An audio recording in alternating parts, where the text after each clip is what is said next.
زندگی گزار رہے تھے. ہم بتوں کی پوجا کرتے تھے, مردار حرام گوشت کھاتے تھے اور آپس میں لڑتے تھے, پڑوسیوں اور رشتہ داروں پر ظلم کرتے. ایسے اندھیرے میں اللہ تعالیٰ نے ہم میں اپنے کر سچا رسول حضرت محمد صلی اللہ علیہ وآلہ وسلم بھیجا, جن کی سچائی اور پاک دامنی سے ہم سب سے پہلے واقف تھے. اس نبی نے ہمیں سکھایا کہ پتھروں کو پوجنا چھوڑ دو, صرف اللہ کی عبادت کرو. انہوں نے ہمیں سچ بولنے, مانتے واپس کرنے, رشتہ داروں سے اچھا سلوک کرنے, چوری, قتل و غارت اور بے حیائی سے دور رہنے کا حکم دیا, اور ہمیں نماز, روزہ, زکوٰۃ جیسی عبادات سکھائیں. اب آگے سیکنڈ پیراگراف ہے, اس میں کیا ہے جی, قریش کا ظلم اور نجاشی کا اثر. ٹھیک ہے, آپ اس عبارت کو دیکھ سکتے ہیں کہ یہ عبارت کہاں سے کہاں تک لی گئی ہے, اور کچھ طریقے سے دیکھ لیں کہ اس طرح حضرت جعفر رضی اللہ عنہ نے اسلام کا کام گنائے, پھر آگے کہا. ٹھیک ہے, یہ جی ہاں نجاشی نے کہا. یہاں تک آپ کا پیراگراف نمبر 2 ہے. ٹھیک ہے, اس کے بعد اس کے الفاظ مانی ہیں جی, پیروی کی بات مانی, خدا بندی, اللہ کا رب کا حرام جانا, ناپاک یا ممنوع سمجھا جانا, حلال بتایا, جائز اور صاف ستھرا, فتنے اور سزاؤں آزمائشیں دو چار کیا, سامنا کروایا, پلٹ جائیں واپس لوٹ جائیں, ترجیح دیتے ہوئے برتری دینا, پناہ حفاظت کی بہتر جگہ, ساق و سباق. پچھلے پیراگراف میں چونکہ حضرت تیار نے بادشاہ کے سامنے اسلام کی بنیادی تعلیمات پیش کی تھیں, اس پیراگراف میں مکہ والوں کے ساتھ جو ظلم کرتے ہوئے حبشہ کے آنے کی وجہ بیان کر رہے ہیں. اب یہ تشریح ہے, کیونکہ ساق و سباق آپ کا اتنا ہی ہوتا ہے, بات زیادہ ہوتی ہے آپ کی تشریح کی. سو فوکس آن یور تشریح, فوکس آن یور ایکسپلینیشن. یہاں پر بیٹے آپ کی تشریح ہے.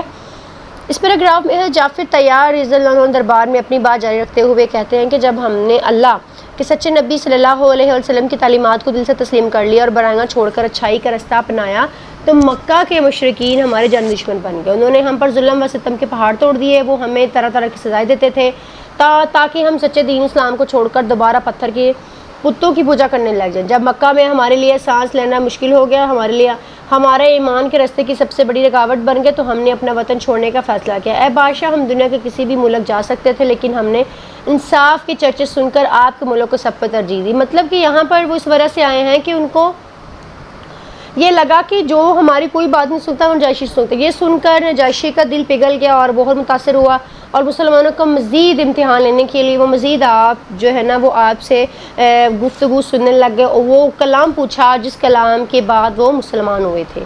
ٹھیک ہے, پھر جعفر نے جو ہے نا سورہ مریم کی تلاوت کرنا شروع کر دی. اب پیراگراف نمبر جو ہے نا وہ یہاں پر 3 جو ہے نا ہمارے پاس 3rd پیراگراف آئے گا. ٹھیک ہے, 3rd پیراگراف میں جب عبارت میں وہ نجاشی کہتا ہے کہ مجھے بھی ذرا پڑھ کر سناؤ, کیسی کون سی عبارت ہے, کیسے کون سی تلاوت ہے جو تم نے سنی اور سنتے ہی تم لوگ مسلمان ہو گئے. تو وہ جیسے سورہ مریم کی تلاوت فرمائی تو نجاشی اس قدر رویا کہ اس کی داڑھی تر ہو گئی. ٹھیک ہے, یہ والا پیراگراف ہے, اور اس پر نجاشی نے مسلمانوں کو پھر بلا بھیجا. اب مشکل الفاظ کے معنی تر ہوگی بھیگ گئیں. اسقف عیسائی پادری یا مذہبی پیشوا جسے بولتے ہیں, بائشاپ, صحیفے آسمانی کتابیں یا مذہبی کتابیں, شمعدان وہ برتن یا اسٹینڈ جس پر شمع یا موم بتی ہو. ٹھیک ہے, جڑ کاٹ دینا, مکمل طور پر ختم کر دینا, کندے قبیلے خاندان یا برادری. بڑی بات یہاں مراد الگ ہے. ٹھیک ہے, سیاق و سباق میں یہ ہے کہ اس سے پہلے جعفر نے نجاشی کے سامنے اسلام کی خوبیاں بیان کی تھی, جس پر نجاشی نے قرآن سے سننے کی خواہش ظاہر کی. اس پیراگراف میں تلاوت کتنا اثر ہوا کہ قریش کے سفیروں کا ایک نئی سازش کا اس میں ذکر کیا گیا ہے. تشریح میں جب مصنف کیا بتاتے ہیں کہ جب نجاشی نے الہی کلام سننے کی خواہش کی, تو جعفر تیار نے قرآن پاک کی سورہ مریم کی ابتدائی آیات اتنی نہایت اور خوبصورت پڑھ کر سنائیں کہ ان میں نجاشی پر ایسا ایک سحر طاری ہوا کہ وہ رونے لگ گیا. اس کی آنسوؤں سے داڑھی بھیگ گئی, اور دربار میں موجود پادری اس قدر رو پڑے کہ ان کے جو کتابوں کے صفحات ہیں وہ بھی گیلے ہو گئے تھے. نجاشی نے مسلمان سچائی کو پہچان لیا, اور اس نے اعتراف کر لیا کہ بالکل یہ سچا کلام ہے, اور اس نے قریش کے سفیروں کو صاف کہہ دیا کہ تم یہاں سے چلے جاؤ, میں مسلمانوں کو تمہارے حوالے نہیں کروں گا. دربار سے نکل کے عمرو بن عاص غصے میں آ گئے, اور انہوں نے اپنے ساتھیوں سے کہا کہ میں مسلمانوں کے خلاف بادشاہ کو کل ایسی بات بتاؤں گا کہ وہ اس کی جڑ کاٹ دیں گے. ٹھیک ہے, مگر عمرو بن عاص نہ مانے. اگلے دن انہوں نے نجاشی کا کان بھر دیا, اور مسلمان عیسیٰ کے بارے میں یہ کچھ کہتے ہیں, جس پر نجاشی نے دوبارہ حقیقت جاننے کے لیے مسلمانوں کو دربار میں بلا لیا. ٹھیک ہے, اب پیراگراف نمبر یہاں پر جو ہے نا وہ 4 آئے گا, جو کہ ہم دیکھ لیتے ہیں کہ پیراگراف نمبر 4 میں انہوں نے جو ہے نا وہ کیا بولا. اب جی یہاں پر کہتے ہیں کہ اس عبارت میں اس دفعہ مسلمانوں کو اتنی گھبراہٹ ہوئی. عبارت ہے یہ جس کی آپ نے حوالہ متن تشریح کرنی ہے کہ انہوں نے طے کر لیا کہ وہ سچ ہی بولیں گی۔ چنانچہ وہ جب مسلمانوں کے دربار میں مسلمان نجاشی کے دربار میں حاضر ہوئے تو جعفر نے فرمایا کہ ہم حضرت عیسیٰ علیہ السلام کے بارے میں وہی بات کہتے ہیں جو ہمارے نبی لے کر آئے ہیں، یعنی عیسیٰ اللہ کے بندے اور اس کے رسول ہیں، اور اسی کی روح اس کا کلمہ ہے جیسے اللہ نے کمواری پاک دامن حضرت مریم علیہ السلام کی طرف القا کیا تھا۔ اس پر نجاشی نے زمین سے ایک تنکا اٹھا کر بولا کہ خدا کی قسم جو کچھ تم نے کہا ہے عیسیٰ سے اس تنکے کے برابر بڑھ کر نہ تھے۔ اس کے بعد نجاشی نے مسلمانوں سے کہا جاؤ تم لوگ میرے کلمروں میں امن و امان سے رہو، گھبراہٹ پریشانی خواہ چاہے روح کلمہ حضرت عیسیٰ کے القبات کمواری جس کی شادی نہ ہوئی ہو القا کیا تھا دل میں ڈالا، تنکا گھاس کا چھوٹا سا ٹکڑا نہ ہو حرکارت، کلمرو یہاں پر کہیں گے حکومت، تاوان کہیں گے جرمانہ، اور گوارا نہیں پسند نہیں، ستاؤں تکلیف پہاڑ مل جائے بہت زیادہ دولت مل جائے۔ یہ ساق و سباق میں کہیں گے کہ اس پیراگراف میں مسلمان سچا عقیدہ بیان کرتے ہیں، نجاشی نے اپنے ملک میں رہنے کی مکمل آزادی دے دیتا ہے۔ اب یہاں پہ تشریح میں کہتے ہیں کہ مصنف بیان کرتے ہیں کہ جب مسلمانوں کو دوبارہ عیسیٰ علیہ السلام کے عقیدے پر سوال کے جواب کے لیے دربار میں بلایا گیا تو وہ تھوڑا سا پریشان ہوئے، کیونکہ عیسائی کو اللہ کا بیٹا مانتے تھے جبکہ اسلام کا عقیدہ الگ ہے، لیکن مسلمانوں نے پھر بھی فیصلہ کیا کہ بادشاہ کے سامنے صرف سچ ہی بولیں گے۔ دربار میں حضرت جعفر نے عقیدہ بیان کرتے ہوئے کہا کہ ہمارے نبی نے ہمیں سکھایا ہے کہ جو عیسیٰ ہیں وہ اللہ کے بندے، اس کے سچے رسول ہیں، وہ اللہ کی روح اور اس کا کلمہ ہے جنہیں اللہ نے اپنے حکم سے پاک کیا، اور حضرت مریم علیہ السلام کی بطن سے بغیر باپ کے پیدا فرمایا۔ مسلمان کو یہ ثواب سن کر نجاشی نے گھاس کا معمول سے تنکا اٹھا لیا اور کہا خدا کی قسم جو عقیدہ تم نے بیان کیا ہے عیسیٰ کی اصل اس تنکے کے برابر بھی اس سے زیادہ نہیں ہے، یعنی عیسائیوں نے جو انہیں خدا کا بیٹا بنا دیا وہ غلط ہے، مسلمانوں کا عقیدہ بالکل سچا ہے۔ وہاں سن کر موجود سارے عیسائی پادری غصے سے پھنکارنے لگے، نجاشی نے کس کی پرواہ نہیں کی اور اس نے یہ کہہ دیا کہ اب تم لوگ میری سلطنت ہو، اب تم بالکل آزاد اور امن سے رہو، اور اگر کوئی بھی شخص تمہیں کسی بھی طرح کی کوئی بھی تکلیف پہنچائے گا تو اس پر سخت جرمانہ لگایا جائے گا۔ اور بادشاہ نے واضح کر دیا کہ اگر وہ مجھے سونے کا پہاڑ بھی دے دیں تب بھی میں کسی مسلمان کو نقصان پہنچانا پسند نہیں کروں گا۔ اور اس میں جو ہے نا وہ اس طرح مسلمانوں کو حبشہ میں مستقل طور پر کیا مل گئی تھی، پناہ مل گئی تھی۔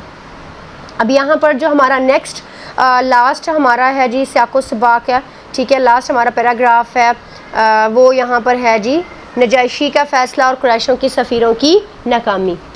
جی تو آگے اب یہاں پر ہے جی میں نے یہاں پر پیراگراف پڑھا ہے، پیراگراف نمبر 5 ہوگا یہ آپ کا۔ مشکل الفاظ کے معنی ہے حاشیہ نشینوں، دربار میں بیٹھنے والے وزراء، مذاہبین، مخاطب ہو کر سامنے دیکھ کر بات کرتے ہوئے ہدیہ تحائف ملک واپس کیا تھا۔ یہاں مراد ہے کہ جب نجاشی کو دوبارہ اپنی کھوئی ہوئی بادشاہت ملی تھی تو اللہ نے اسے دوبارہ حکومت دی، بے آبرو ہو کر، ذلیل ہو کر، ٹھیک ہے۔ اور یہ واقعہ جو ہے نا وہ کہتے ہیں کہ ایک مستند کتاب کا نام ہے جہاں سے یہ واقعہ لیا گیا ہے، پھر اس جو ہے وہ ہجرت حبشہ میں اس واقعے کو جو ہے نا وہ ڈالا گیا ہے۔ تو اس میں وہ کہتے ہیں کہ سیاق و سباق اس سے پہلے حضرت جعفر نے نجاشی کے دربار میں حضرت اسلام کے بارے میں سچا اسلام کا عقیدہ بیان کیا، ٹھیک ہے۔ سیاق و سباق میں جو چیز ہوتی ہے نا وہ آپ لوگ یاد رکھ لیں کہ سیاق و سباق میں جو ہے وہ پیراگراف سے پہلے جو بات ہوئی ہوتی ہے نا وہ یہاں پر بیان کرتے ہیں۔ تو اسی وجہ سے اگر آپ دیکھیں تو جتنے بھی ہم نے یہ 4 کے 4 سیاق و سباق پڑھے نا اس میں سب سے پہلے یہی چیزیں بیان ہوئی، اس کے بعد پھر جو ہے نا وہ اینڈ پہ یہ چیز انہوں نے بولی ہے کہ ہم نیکسٹ کیا کرنے جا رہے ہیں۔ تو اس عبارت میں نجاشی کے سفیروں کو تحائف جو ہے نا وہ ٹھکرائے جا رہے ہیں۔